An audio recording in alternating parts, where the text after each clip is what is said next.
Good morning. Wow. I don't know what. I just woke up. Can you tell? I look a little psycho. All right. Day 43. We are on February 20th. I am going to jump right in because this looks like kind of a long reading. So, pardon the bedhead I got going on here, but I did just wake up. I slept in Saturday morning. It's my jam on Saturday morning. I sleep until 7.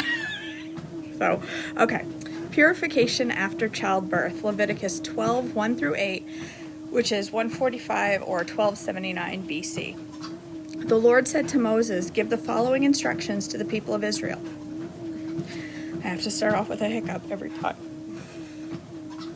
If a woman becomes pregnant and gives birth to a son, she will be ceremonially unclean for 7 days, just as she is unclean during her menstrual period. On the 8th day, the boy's foreskin must be circumcised. After waiting 30 days, she will be purified from the bleeding of childbirth. During this time of purification, she must not touch anything that is set apart as holy, and she must not enter the sanctuary until her time of purification is over. If a woman gives birth to a daughter, she will be ceremonially unclean for 2 weeks, just as she is unclean during her menstrual period. After waiting 66 days, she will be purified from the bleeding of childbirth. When the time of purification is completed for either a son or daughter, the woman must bring a 1-year-old lamb for a burnt offering and a young pigeon or a turtle dove for purification offering. She must bring her offerings to the priest at the entrance of the tabernacle. The priest will then present them to the Lord to purify her. Then she will be ceremonially clean again after bleeding at childbirth. These are the instructions for a woman after the birth of a son or a daughter. If a woman cannot afford to bring a lamb, she must bring 2 turtle doves or 2 young pigeons. One will be for the burnt offering and the other for the purification offering. These priests will sacrifice them to purify her, and she will be ceremonially clean. Contagious skin diseases. Yay! This sounds exciting.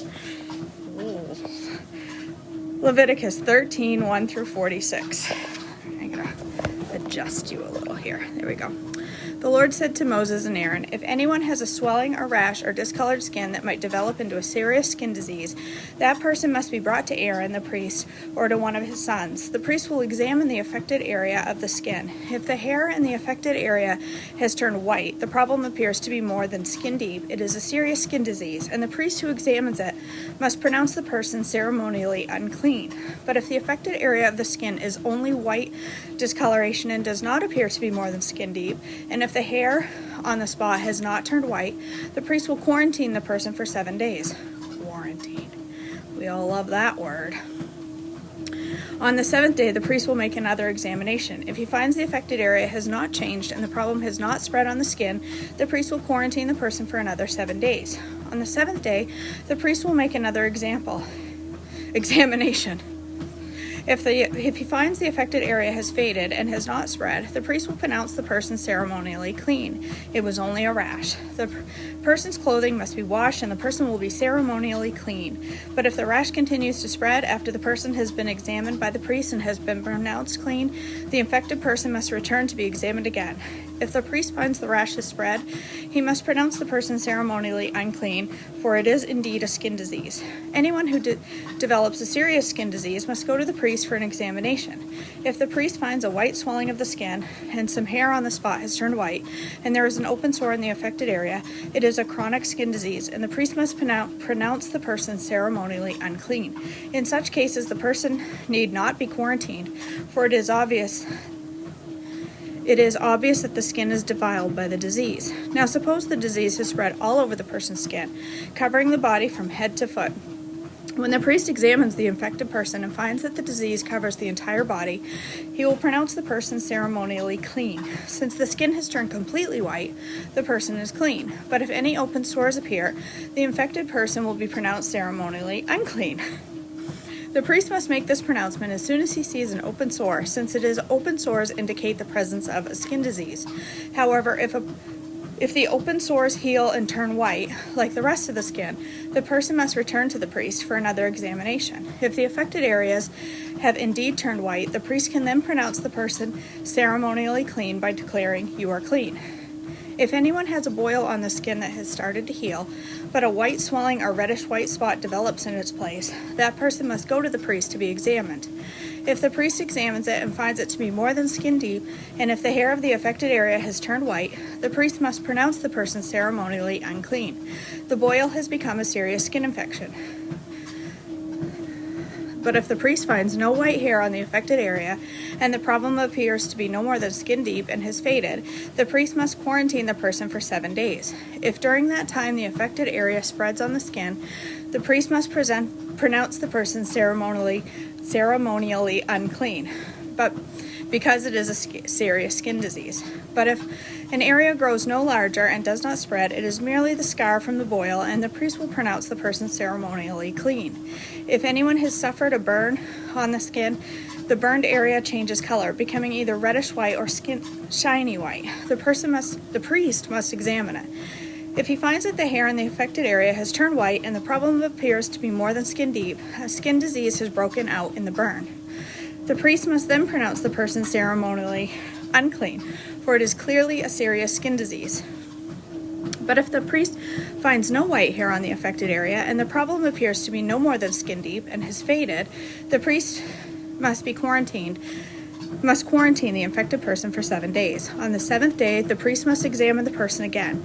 If the affected area has spread on the skin, the priest must pronounce that person ceremonially unclean, for it is clearly a serious skin condition.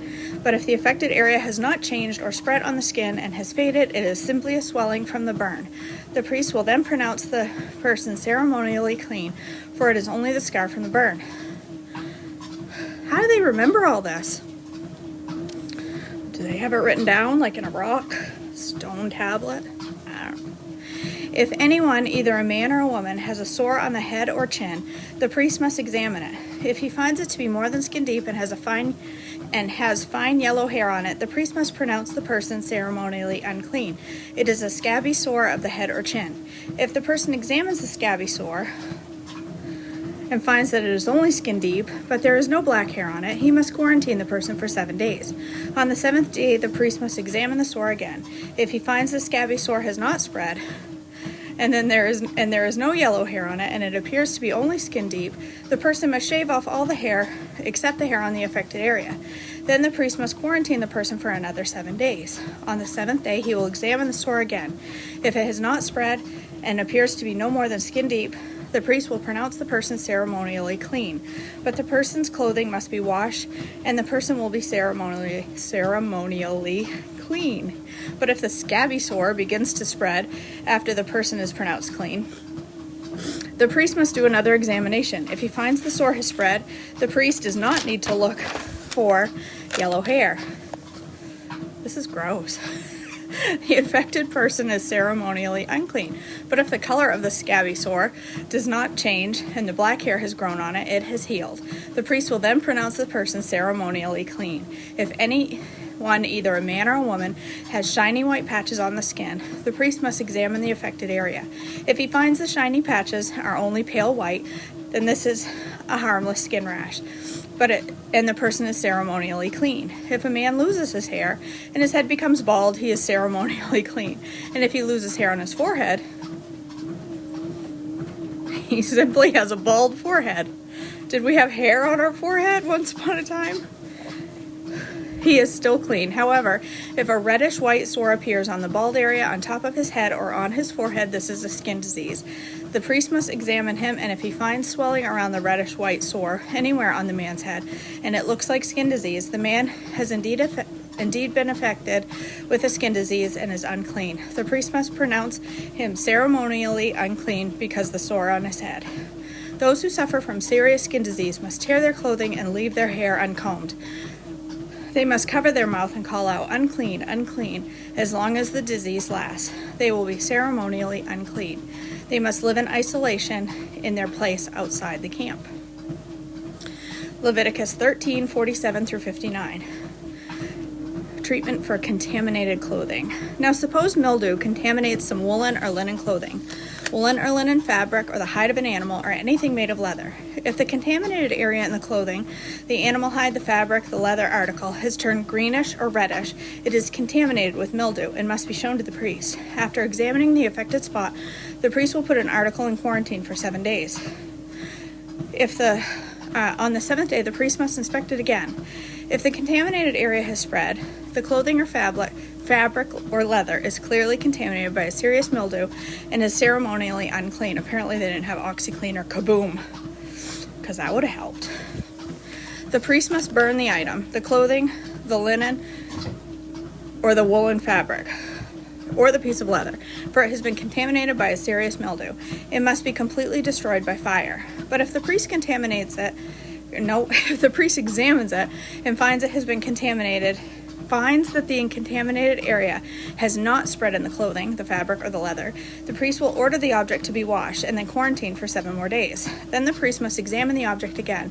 If he finds that the contaminated area has not changed color after being washed, even if it has not spread, the object is defiled. It must be completely burned up, whether the contaminated spot or the inside or the outside. But if the priest examines it and finds the contaminated area has faded after being washed, he must cut the spot from the clothing, the fabric, or the leather. If the spot later reappears on the clothing, the fabric, or the leather article, the mildew is clearly spreading, and the contaminated object must be burned up. But if the spot disappears from the clothing, the fabric, or the leather article after it has been washed, it must be washed again. Then it will be ceremonially clean. These are the instructions for dealing with mildew that contaminates woolen or linen clothing or fabric of anything made of leather. This is how the priest will determine whether these items are ceremonially clean or unclean. Okay.